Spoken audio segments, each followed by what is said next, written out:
in your community, where you live. WJZ News at 7:30 starts now. Hello, everybody. I'm Denise Koch. And I'm Mary Bubala. Well, we, of course, continue to follow breaking news. At least 5 people are killed after a gunman with a shotgun opens fire inside the newsroom of the Capital Gazette newspaper in Annapolis. One suspect is in custody. Police say shots were fired around 2:40 this afternoon. Police inside the building, people inside the building rushed out with their arms up in the air.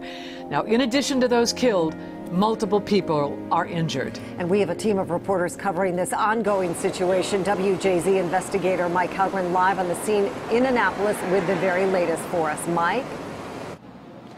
Mary, the lone gunman was somehow able to gain access to the building, and he took great pains to conceal his identity.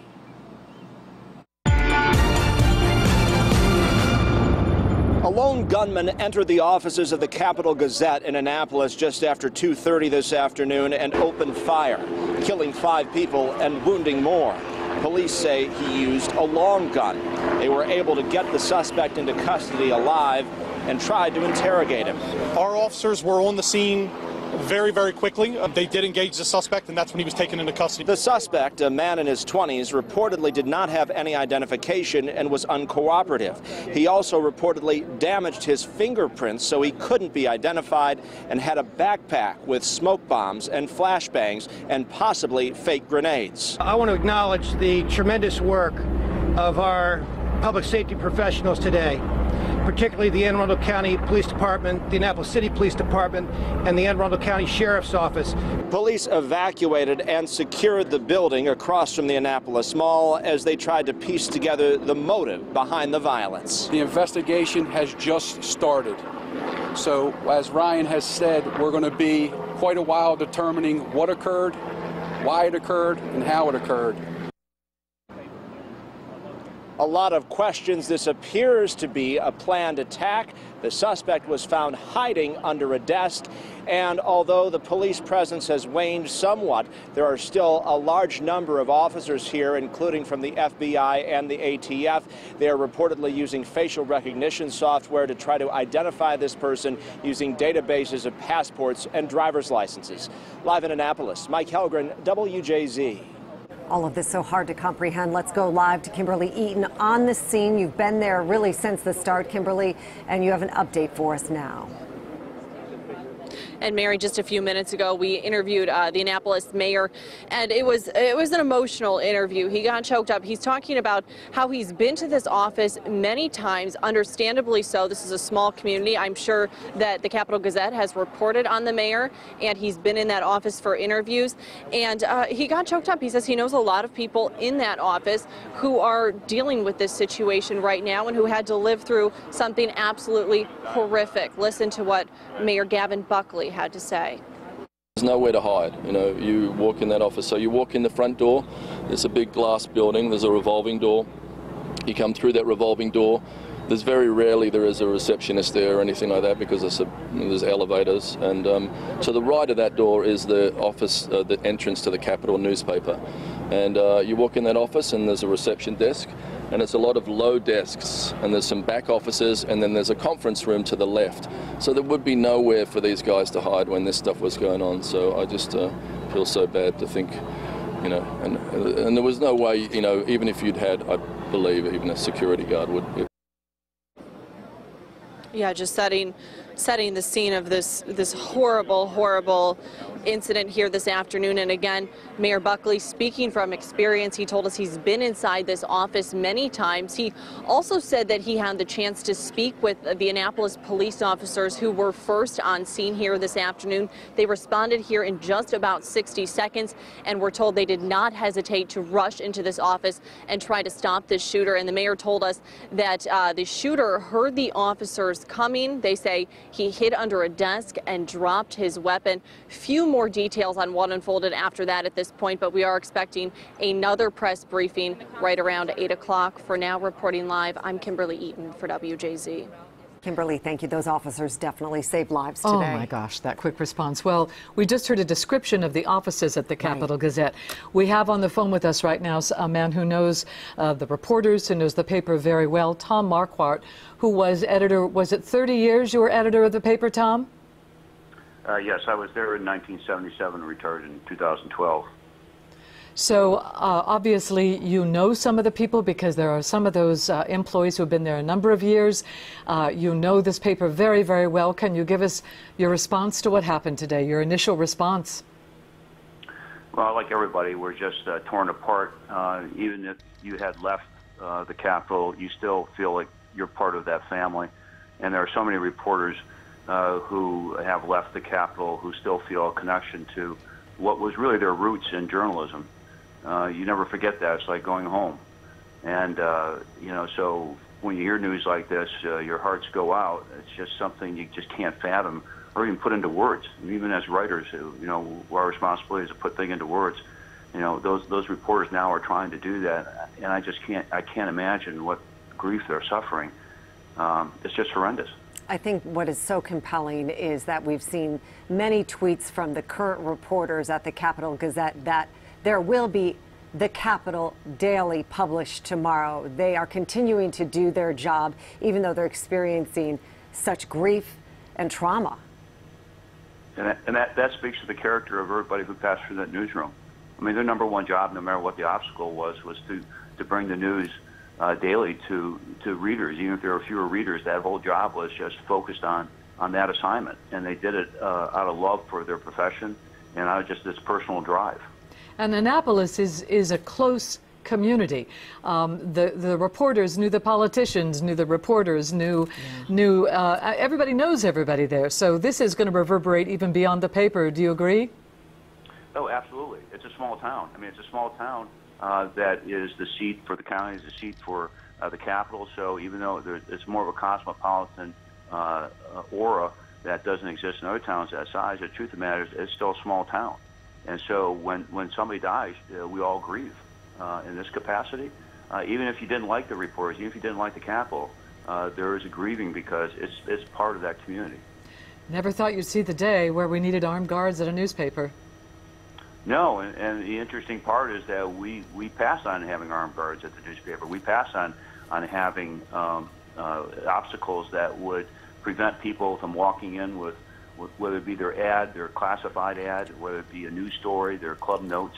I mean, we're always open to the public, and we didn't really want to change that when I was there anyways. All right, well, we certainly thank you for your insight, Tom. I so appreciate it. A veteran with the paper for 30 years. Thank you for taking time on a very difficult day. You're welcome. Thank you. And Abijoy Burnett is standing by live outside Shock Trauma, where we're told or at least one victim has been taken. Abijoy? Well, Mary, we know 5 people, unfortunately, were killed and others were injured. And officials earlier today told us that 1 person was taken to Shock Trauma and 2 people were taken to Anne Arundel Medical Center. Here at Shock Trauma, officials told me earlier today that they can only confirm that 1 person was taken here, but the extent of their injuries, that's a private matter, and they're not able to share that with the media. So we do not know the person's gender, age, or anything else other than to say 1 person was taken here to Shock Trauma. Over in Anne Arundel County, though, at the medical center there, officials there were able to tell us that 2 people were taken to that facility with minor injuries, and 1 person has already been released, and before the evening's end, the 2nd person is expected to be released. They're telling us that their injuries were not gunshot wounds. This, of course, was a very frightening situation where officials evacuated more than 170 people from that building. Of course, it's not just the Capitol Gazette that's in that building, but other businesses as well. Here's what one witness had to say. So I was on the phone with a client and heard a loud noise, like an incredibly loud bang, and I poked my head around the corner of my desk so I could see out our front door into the front door of the Capitol Gazette, and I saw a guy. I saw a guy holding a gun. The door of the Capitol Gazette had been blown to pieces. It was in shattered pieces all on the carpet, and this guy was holding what looked like a big shotgun and moving across the entrance of the Capitol Gazette office, pointing the gun deeper into the office.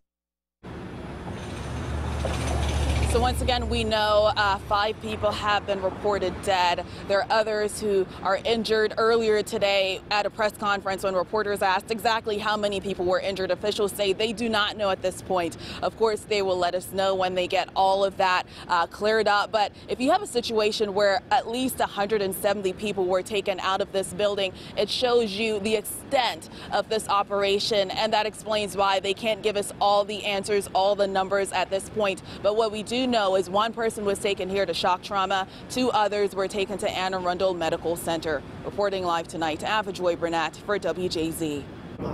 Thank you very much, Ava Joy. And our live coverage continues now with Devin Bartolotta. She is at Westfield Annapolis Mall, where families all day have been told to be reunified. Devin?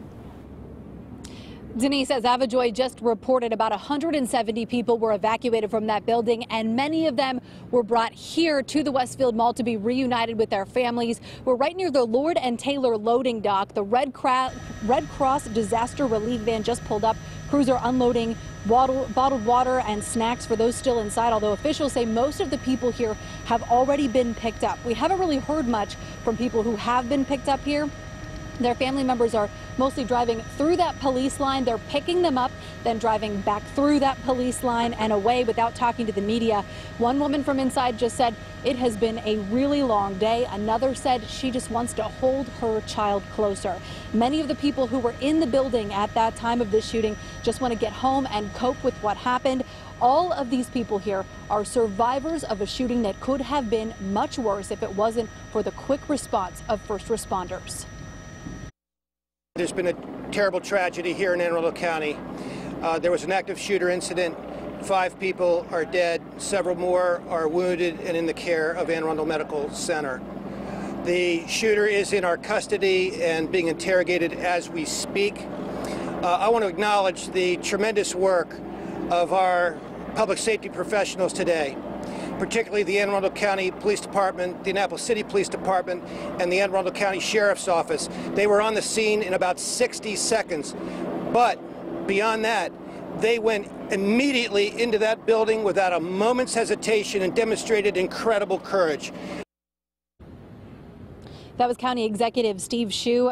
Just so you know, if you are looking for a family member, Bestgate Road here next to the Westfield Mall is closed. Traffic around here is very complicated. So here is the phone number if you are looking for a family member. That's 410-768-5522. And that's if you are looking for information on a survivor of this shooting. For now, back to you.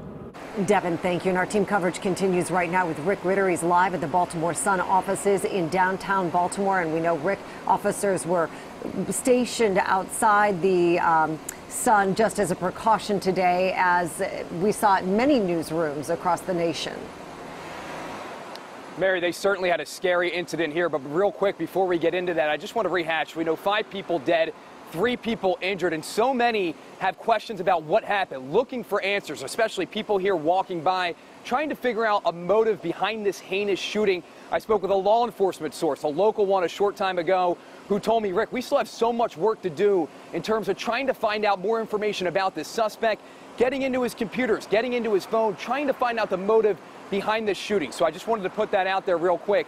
Jumping back to the scary situation here at the Baltimore Sun, a couple of hours ago, initially when all of this was playing out, they had a phone call come in for a report of an active shooter here at this building. Now, police say there was no immediate threat or no threat whatsoever, but that is what the initial call came in as earlier today, an active shooter at the Baltimore Sun. Now, it was chaos in this area, to say the least. We have some video of that if you're taking a look at it right now. Police swarming this area, getting down here immediately, doing a sweep of the building, trying to make sure everything was okay. And again, they cleared this building. There was no threat whatsoever. But of course, because the Baltimore Sun owns the Capital Gazette, that's why there was some confusion when that initial call came in.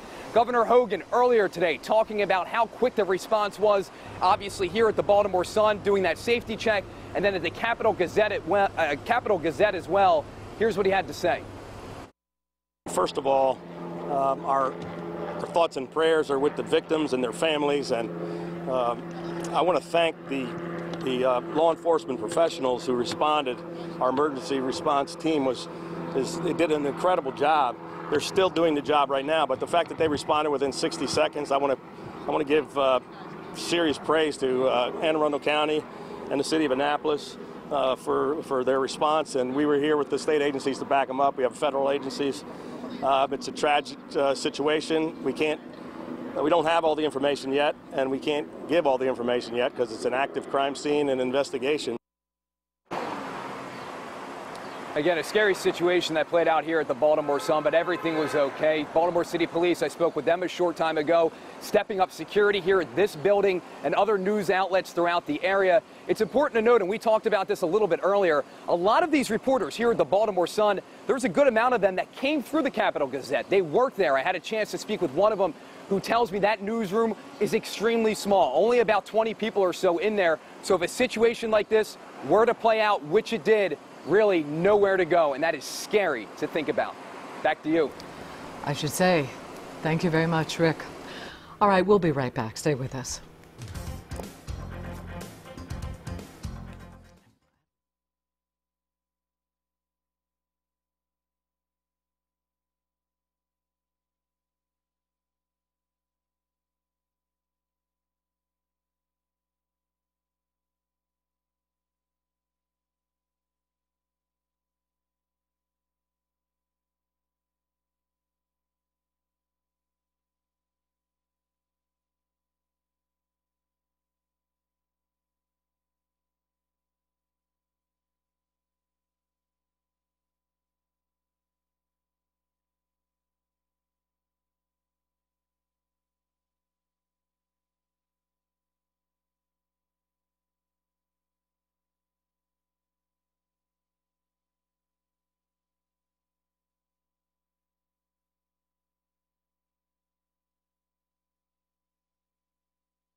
And we continue to follow the breaking news. At least 5 people, or we know 5 people, are dead after a gunman opened fire at the Capitol Gazette in Annapolis.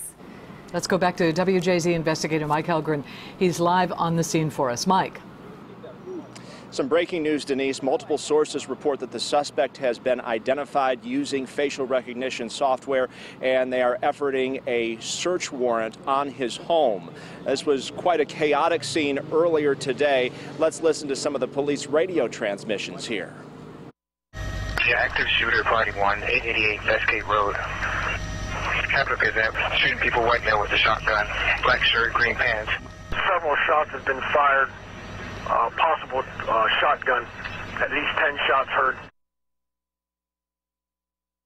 Some of the powerful images, the people coming out of the building with their hands up. They evacuated more than 170 people from this building. There are doctors' offices, lawyers' offices. People were hiding in those offices as this was going on.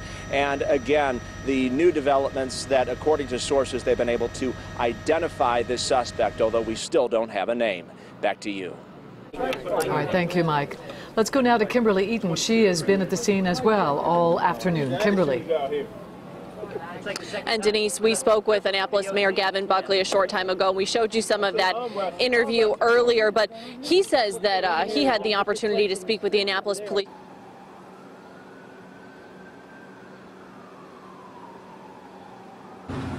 Into a active shooter situation, and I want you to take a second to listen to how he says the officers described the scene to him. The officers I met the officers that were there on the first, and they talked to me, described to me how they stepped over bodies to go towards the scene and found him under a desk. And I think one of the shocking things, the weapon was to the side, so they didn't really know what they were going into, but it could have been worse. The shooter was under the desk. And we also asked him about the explosive device that we had heard mentioned, and he told us earlier that he didn't have a lot of detail on that, but he believed it may have been a gas can that was found. He said in this interview that it was a bag full of some kind of gas cans, and we asked if those were inside or outside the building. He believes they were either outside or in the lobby, but not in the office where all of the shooting was taking place. But of course, you can see people setting up here behind us, and we're planning to get more information in the next press briefing, and that's set to start in just about 10 minutes. But for now, reporting live, I'm Kimberly Eaton, sending it back to you on on TV Hill. You got it, Kimberly. Thank you, and stay with us. Our coverage continues right after this.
And our coverage of the shooting at the Capitol Gazette continues right now. Rob Weinhold of the Falston Group is joining us on the phone. Rob, we are now about more than 5 hours out from this initial shooting. We are told the investigators have identified the suspect using facial recognition. Have you ever, in your law enforcement experience, ever heard a suspect concealing his identity by damaging his fingers so they couldn't get fingerprints? This is just an extraordinary case. It is an extraordinary case, but I have seen this in the past where people want to remain as anonymous as they can and become very, very defiant. So the facial recognition software, as was utilized here, is very, very helpful. I will say there's really two important questions here: who and why. It sounds like the question, number one, who, has been answered. From this point, search and seizure warrants, digital footprints, friends, family, acquaintances, previous employers, everyone in the world will be interviewed to try to find out the answer to the second question, and that is why. Potentially that question will never be answered, but I know investigators will work very, very hard to figure that out. All right, absolutely. Think of the shootings we've had in the past 5 years, and we still don't know why. You're right about that, but I hope we do find out. Thank you, Rob. You're always insightful for us. Thank you. And my pleasure. We'll be right back.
We continue to follow the developments, of course, in Annapolis tonight after police say a gunman opened fire at the Capitol Gazette. 5 people were killed in the attack today. Several others were injured. We believe it's about 3.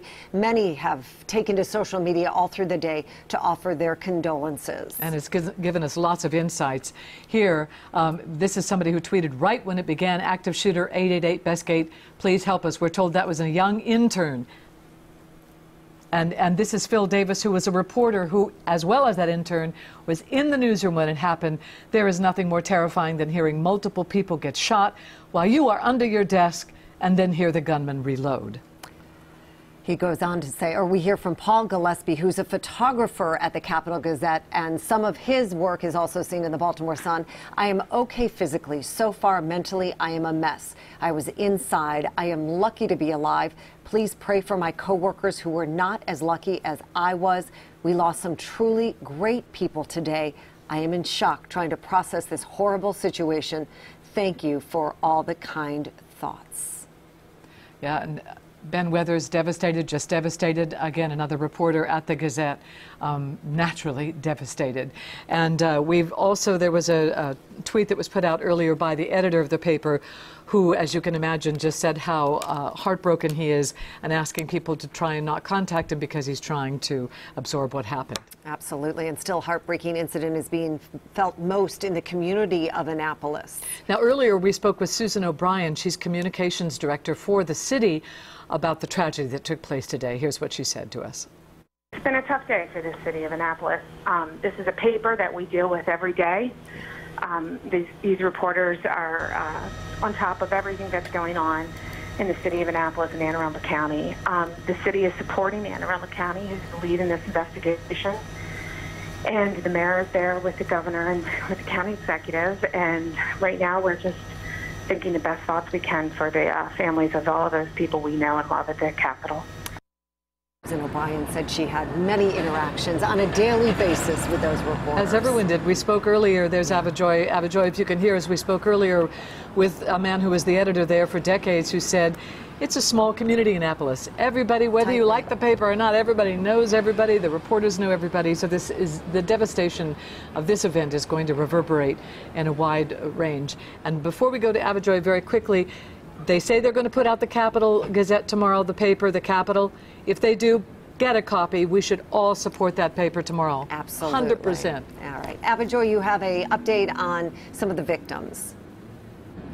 Yes, we do. As I mentioned earlier, we know that one person was taken here to shock trauma and 2 others were taken to Anne Arundel Medical Center, and they are expected, both of them are expected to be released before the end of the evening. But this situation has gathered a lot of attention from politicians. The president on his way to Wisconsin commented on this. The vice president in Guatemala commented on this. Governor Larry Hogan as well. And earlier today, we spoke with Representative John Sarbanes. He said he was at the Capitol in Washington, D.C. when all of this happened. He hopped into his car and headed down to his district. Here's what he had to say. Now that the shooter's in custody, the attention moves away from the shooter as far as I'm concerned, and it moves towards the families. That's where it has to be. And I think all the folks that are here, the officials, the first responders, the law enforcement understand that the responsibility now is to make sure that the families that have been impacted are getting very good information as quickly as that information can be provided. And this tragedy is far-reaching beyond the 5 people who were unfortunately killed and the others who were injured. We mentioned earlier today that more than 170 people were evacuated from that building. So post-traumatic stress may very well likely be a problem for many people in the upcoming days. And the representative hinted at that we really should be focused on everyone who's impacted here. We'll send it back into you. Avajoy, thank you. And now here is the latest on the shooting at the Capitol Gazette in Annapolis today. Anne Arundel County police say 5 people are dead. At least 3 people, as you just heard, have been wounded. Victims have been taken to at least 2 hospitals, shock trauma and Anne Arundel County Medical Center. Police say a 20-year-old male suspect is in custody and being interrogated at this time. His identity has not been released yet. Now, loved ones all afternoon have been being reunited at the Lord & Taylor store at the Westfield Annapolis Mall, which is right adjacent to that building. A phone line has been established for family and friends seeking information. There it is on your screen. You can call 410-768-5522 if you need to find out information about someone. So much of the reporting has come from social media today as the Capitol Gazette reporters are tweeting out. Some of them were in the newsroom when the shooting happened, and some were trying to reconnect with their colleagues, and a lot of that happening on social media. We also are hearing from some of our elected officials. Vice President Mike Pence tweeted out, just arrived in Guatemala. We are monitoring the horrific shooting at the Capitol Gazette in Annapolis. Karen and I are praying for the victims and their families. We commend the swift action by law enforcement and all the first responders on the scene. Which was remarkable, as we have heard all day. 60 seconds. That's how long before they were notified that there was an incident and they showed up.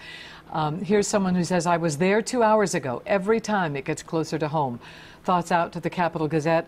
I'd had the privilege of talking with a few of the reporters and been in their office a few times, so I am currently incredulous. Once again, this close-knit community, everybody knew the reporters. Everybody knew. All right, and we have been talking about the press conference that is going to happen shortly. Right now, the press is setting up. Authorities are assembling and getting all their information ready to go. The last update we had was at about 6 o'clock, I think, about 6:30. 6:30 Yeah, today. yeah. And they said that they would come back.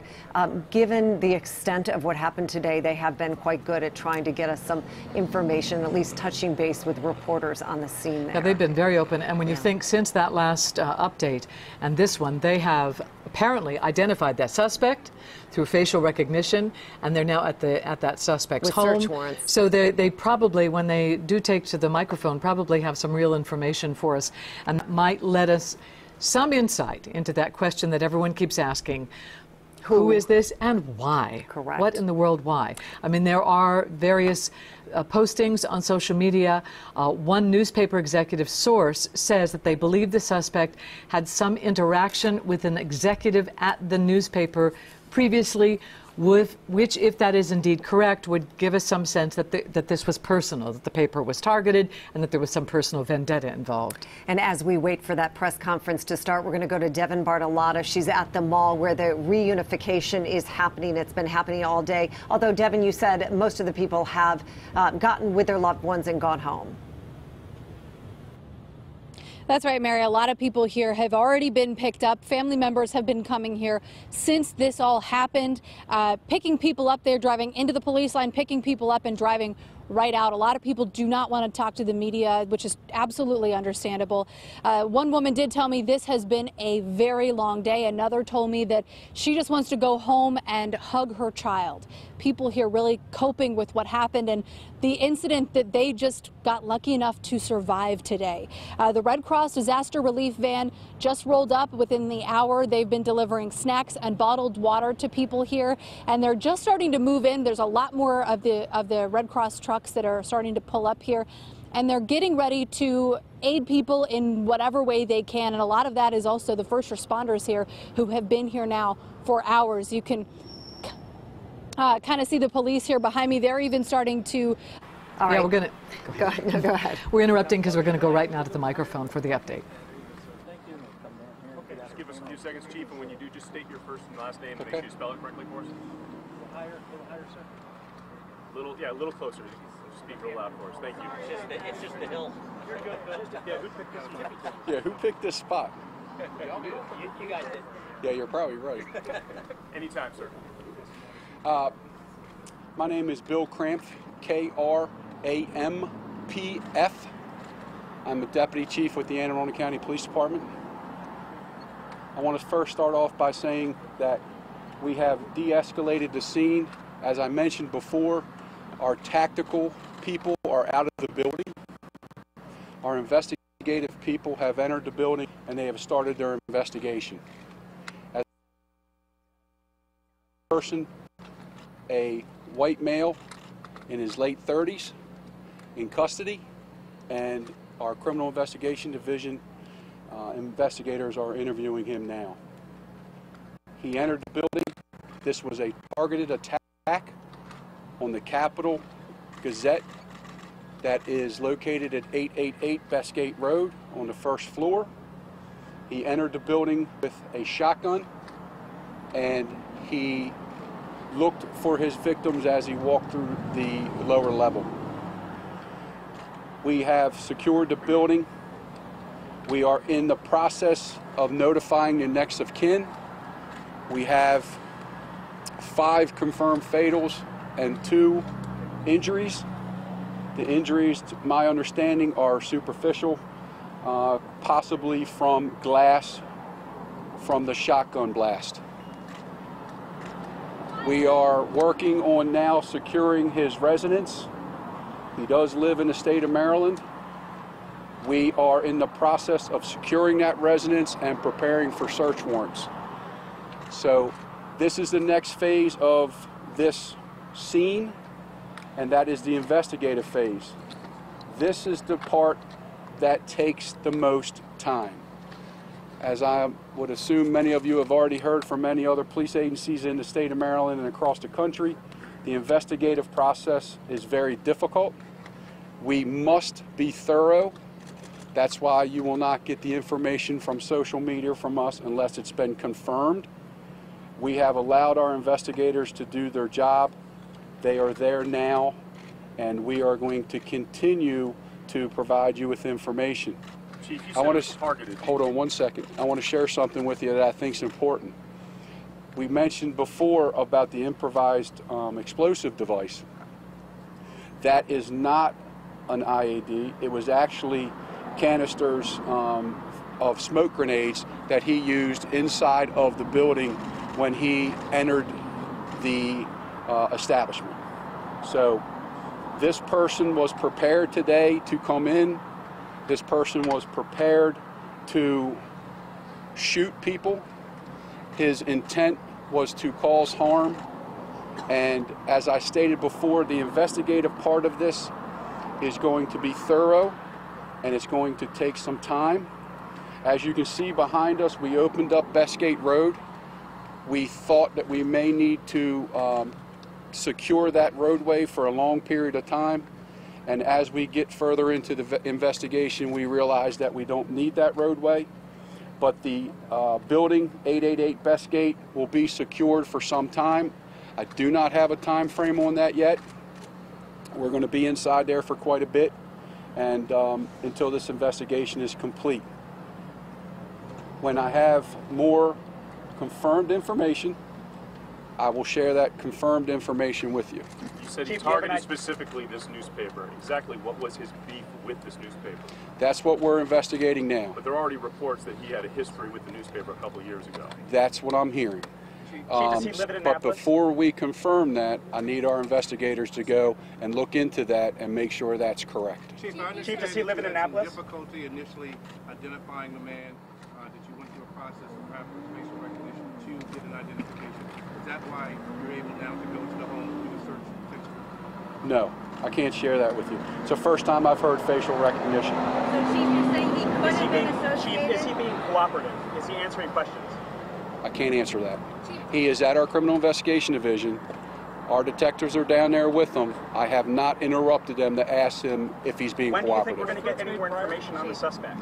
You will have the information as soon as we confirm Is this somebody that's known to you, Chief? Do you have a history with him? Can you confirm if this suspect did have a connection to the Capitol Gazette? Can you tell us that? The only connection I can tell you about right now is possibly through social media. I have no other confirmation. Any of your department had any issues with this guy in the past, or other departments? We are still looking into that. I cannot confirm whether or not our department has come in contact with him. We will have that at a later time as well. Have you received any comment from any family members? Chief, is he a resident of Maryland? Can you at least tell us, is he a resident of Maryland or he came from outside? No, he's a resident of Maryland. Did he have the weapon who he was looking for? You said he was walking through looking for... That's going to be part of the investigation. I can't confirm for you whether or not he actually knew employees there or if he just targeted the business in general. When will you be able to confirm his identity? Can you tell us where in Maryland he's a resident? No. When are you going to be able to confirm his identity, Chief? Because a lot Very of us already soon. have the names. Chief, can you provide any information on the type of shotgun? Was it a sporting shotgun? Was it a tactical shotgun? And can you provide information about these smoke grenades, if they were commercially available or military? I don't have that information. I will find out. So were all the people shot in the newspaper office then? I can't confirm that. They were shot on the first floor. Deputy Chief, there was some talk about the gunman trying to hide his identity in certain ways, maybe with his fingerprints burned off or things. Can you confirm any of that? I cannot. It's the first I heard facial recognition and the first that I've heard anything about fingerprints. We have no verification on either. Sir, can you confirm he has a criminal record? I can't confirm that. Did the Gazette have any threats against him, or any threats either on social media or directly sent to that building? Do you know? We know that there were threats sent to the Gazette through social media. By this person? He's in his late 30s. By this person? Those threats were sent by this person? No, the threats were sent over social media. We're trying to confirm what account that was, and we're trying to confirm who actually sent them. How long were the threats? Can you tell us anything about the broken windows on the fourth floor? I'm sorry, hold on 1 second. How long ago were those threats? How long ago were those threats? To my knowledge, those threats were as early as today. Can you tell us anything about the broken windows on the fourth floor? I can't answer that. The broken windows on the fourth floor, as I mentioned to you guys once before, we have a two-phase approach, right? One's tactical, one's investigative. Those broken windows on the fourth floor, probably, and I will confirm this, but I'm almost positive they came from our tactical guys. Deputy Chief, are all the 5 fatalities employees of the Gazette? Are all 5 fatalities employees of the Capitol? I can't confirm that. Have you had a chance to see the surveillance video yet? We have not. In fact, that's a great question. In fact, we're pulling all those as we speak. We have property managers here. We have everybody that's associated with that building. Here's the interesting part. Governor Hogan and Mr. Hsu, our county executive, has mentioned this numerous times. And if you see this gentleman behind me from the Red Cross, we have had so much support from around this state, not only law enforcement, but both private and public sector. And this gentleman's one of them from the Red Cross that have come and just asked what they can do. And that's important for us. We have to take care of a lot of people in a scene like this, not only police officers, but our victims' families, and then we have to get everybody back to normal, right? That's our job. So that's why we have these people here. Chief, can you tell us anything about how he was apprehended, and did he say anything to those responders that took him into custody? I can't. That's part of the investigation, and when I'm able to give that information to you, I will. Did they ever have any security in place given the fact they got threats? Chief, how about his age?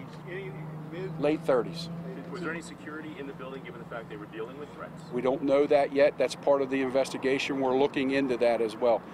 Based on the threats, not to my knowledge, no. Chief, what about his fingerprint? Does the Capitol Gazette call your department to ask for any kind of protection or in any kind of response to a threat? If they have, I am not aware of that personally, but we will look into that because of those threats, and we'll get back to you on that information. Chief, were you able to take his fingerprints? Say that again? Were you able to take his fingerprints? Were we able to take his fingerprints? That'll be part of a whole booking process, yes. Eventually his fingerprints will be taken. I'm sorry? There are reports of that with his fingerprints. Yeah, I'm going to be really clear about this, guys. We have no information about facial recognition or anything about his fingerprints. If I had that information, I would give it to you, but we don't have that.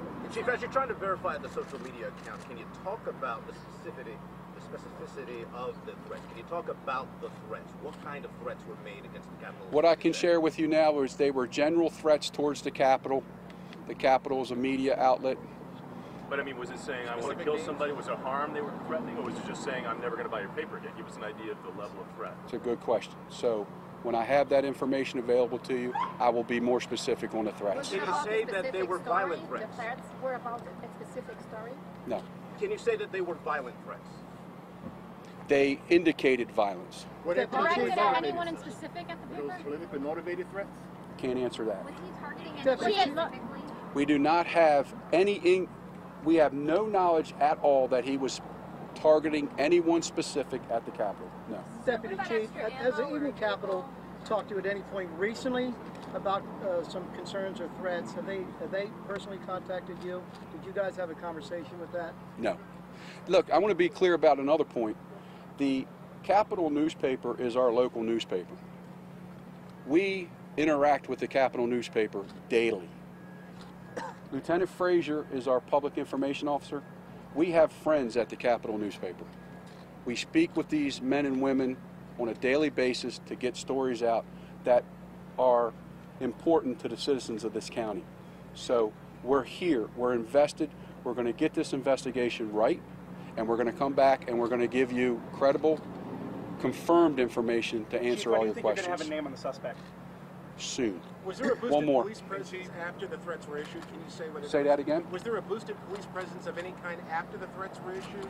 No. I'm just curious. What about the Last one. injured? Can you tell us anything about the injured? Have they been released? We've heard now that they're minor. Are they minor injuries? Or? I can't answer that. We have 2 individuals at Anne Arundel, and then we have 1 at shock trauma. All right, one more, that's it. Was there any indication that he had any tactical training of any kind? No, we do not know that yet. Are you going to release a name tonight? In the morning, so in morning time. Yeah, so just to update you guys with the next briefing. So we don't anticipate having any further information until tomorrow morning with releasing the suspect's name. As you know, there's a lot of investigation that's going on right now, so we don't want to jeopardize any of that. Again, we just from the Anne Arundel County Police Department, like the chief said, we interact with these reporters every day, like we do a lot of you guys that are local reporters. So I think sometimes in these major events that gets lost. So our thoughts and prayers go out to these victims, to the victim's family, and to friends. So these are people that we knew, personally in the police department. So again, I just want to reiterate that there are no unofficial police spokesmen for the Anne Arundel County Police Department. All of the information that you guys will get will come from me. Most of you here know me, know that it's going to come out as soon as we get it. As soon as I have information, it will come out to everyone, either social media or through one of these briefings. So we don't anticipate having any more information until tomorrow morning.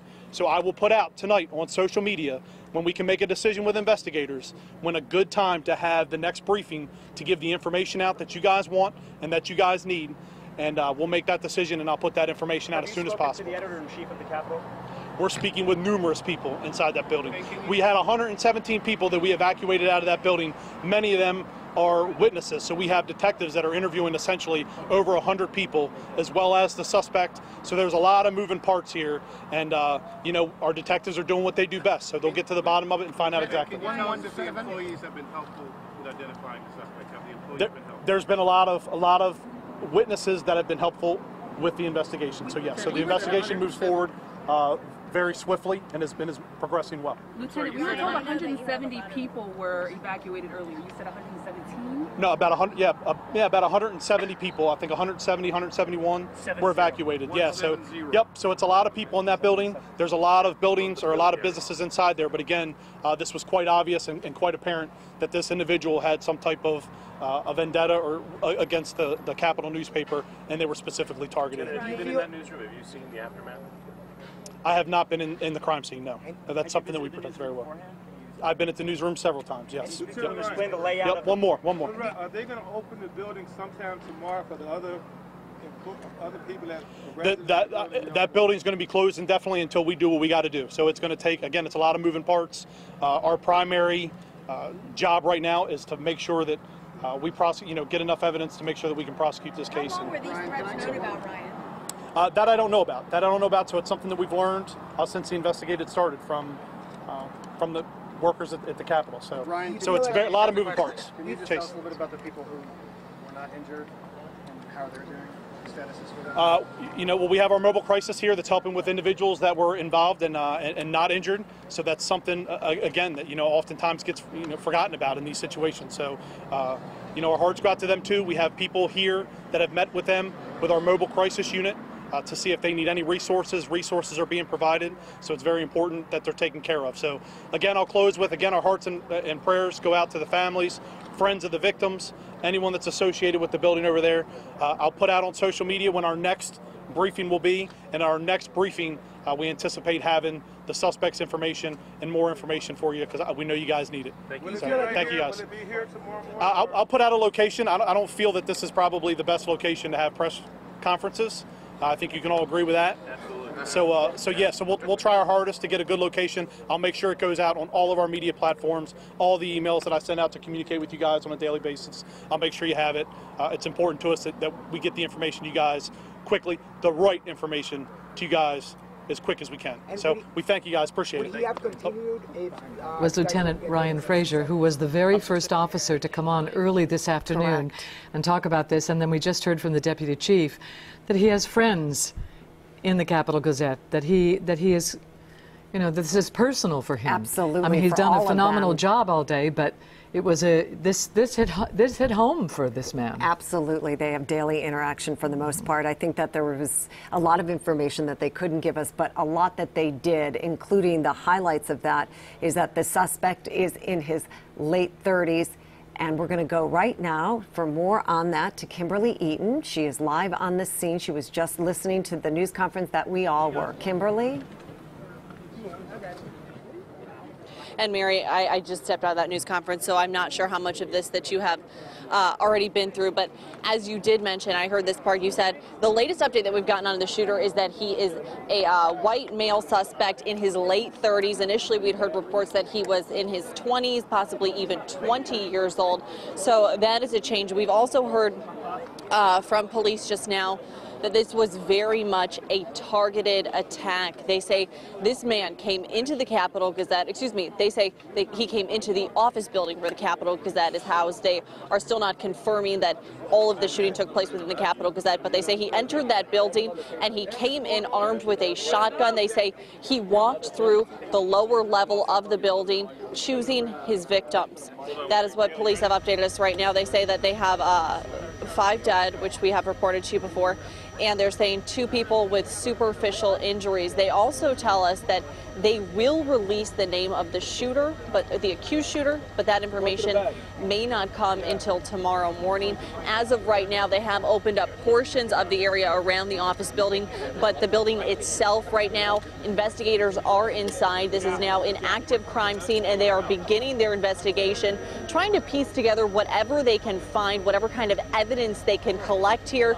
In the meantime, we've heard that other officers are at what they believe to be the suspect's residence, and they are working on getting search warrants to see if they can collect any kind of information there. We also asked about reports that we've heard that this accused shooter may have somehow altered his fingertips, possibly to disguise his fingerprints. We also asked about whether police were able to use facial recognition to ID him, and that's how they located his address. And police are telling us tonight that, I should say, police are not confirming either of those details tonight. We do expect the next press briefing to come at some point tomorrow. If we get any more information in the meantime, we will, of course, keep you updated. Kimberly, thank you. The other piece to all of this is what the chief mentioned, the threats to the Capital Gazette over social media, and it indicated violence. So once we have the suspect's name, that we can look into and see. They can find his devices. They'll find it in a second. Yeah. We don't know that he sent them. Right, they're confirming but they've been sent. Exactly. Yeah. All right, we are going to go to Mike Halgren. He is live in the area. He listened to much of the news conference just like we did. They're starting to notify the next of kin in this horrible tragedy, Mike. Just horrible, and they haven't detailed those threats. He was also not able to say whether they'd had any prior contact with this suspect. However, according to several sources, he'd had some contact with an executive at the paper in the past. And the acting chief was not able to say whether those threats were directed at any specific employee, just describing them as general threats. But he made clear this was a targeted and planned attack by someone who went into the newspaper offices intent to harm people there on the first floor. As Kimberly said, we won't know more from them until the morning, but he did say that the suspect lives in Maryland and that they are searching an address associated with the suspect. Bestgate Road here has reopened after earlier being closed down, but police remain in that building trying to gather evidence. And the chief, as Kimberly was noting, wouldn't comment on whether how cooperative the suspect had been, and wouldn't comment on that startling detail about his fingerprints and the links that the suspect may have gone to try to conceal his identity. But again, there were some threats directed toward the paper. They're looking into what security they had provided and whether there was any extra security after those threats on social media. And they said they don't know what, if any, beef the suspect had with the Capital Gazette. However, he did target those employees here earlier this afternoon. Back to you. Targeted them is clear. The more information we got from that update, the more we could realize that. He came in with smoke canisters. Right. He went right to the offices. He opened fire. There was no question that was his intended target. And sadly, he hit that target. We saw police responding to newsrooms and newspapers across our nation, including the Baltimore Sun, out of an abundance of caution. I think we're going to Rick Ritter now with the latest. He's been posted outside the Baltimore Sun, which owns the Capital Gazette, for a few hours now. Rick? No, Rick. Oh, we don't Sorry. have Rick. Okay. Real quick. There he is. Rick, go for it. Go for it.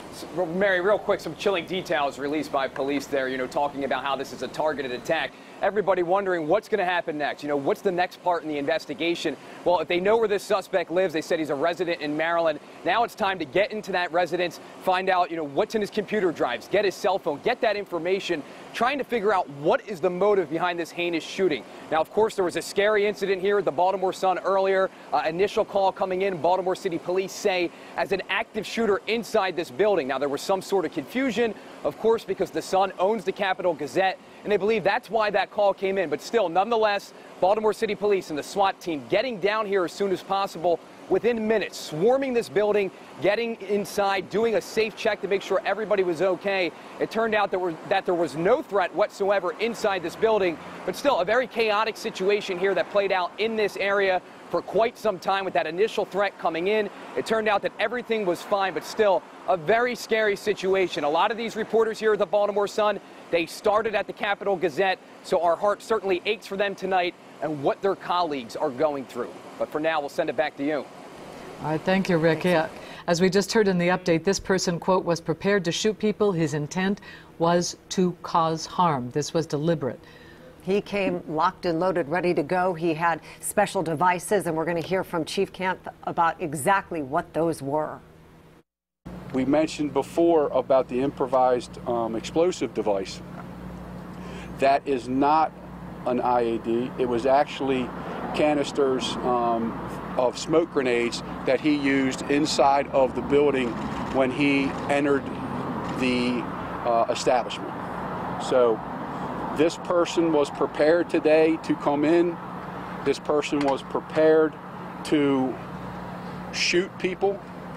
His intent was to cause harm. And as I stated before, the investigative part of this is going to be thorough, and it's going to take some time. All right. That was Chief Camp. That's right. And Abijoy is at shock trauma, where, as far as we know, one victim is still being treated, the most seriously injured victim. Abijoy?